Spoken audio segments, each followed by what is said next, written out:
So some of you actually may know me. I am the Michael she was referring to in her speech. I am John's best friend and best man. So first I'd like to thank you all for coming here. I really appreciate it. But first I'll tell you a little bit about the role of the best man. The best man in olden times, it was tradition for the groom to choose his best friend or closest relative to join him on his quest of finding a bride. So then if the groom could not find his bride within his local village, he would go to other villages, scrounging around trying to find this woman. This perfect woman, the gem of his life. So the best man's second responsibility was actually to protect the bride, or to protect the groom from the bride's family.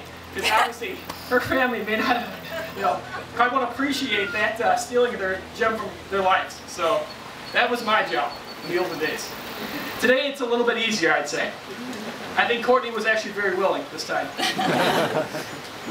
So, as Susan referenced, I have known John a long time. I've grown up with him. But one of the fondest and earliest memories that I've had of John was actually at a costume party way years back in 1995. Now, back then I actually had a homemade Riddler costume that actually my mom, who was here in the audience, actually made for me.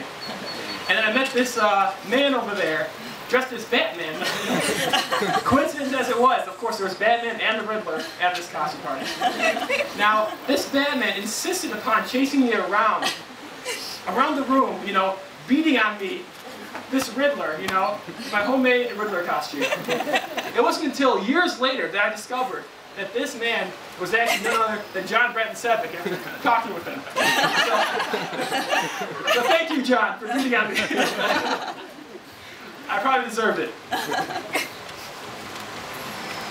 Since then, John has grown from a very immature child to a more mature man.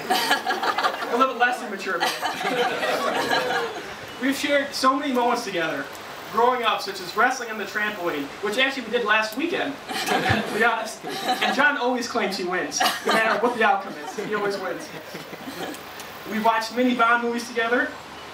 And of course, just recently, drinking scotch. Because John is very fond of scotch. And I've enjoyed it thoroughly. You are a generous and loyal friend, John. I will never forget all the things you've done for me. And to Courtney, wow, we found a good one, didn't we, guys? You are definitely a wonderful woman, and your smile lights up the room. And you found a wonderful man. This is John Bratton Sevick, someone who I've grown fond of. So, now let us all raise our toast to toast to you, Mr. and Mrs. John Bratton Sevick. Thank you. Hi.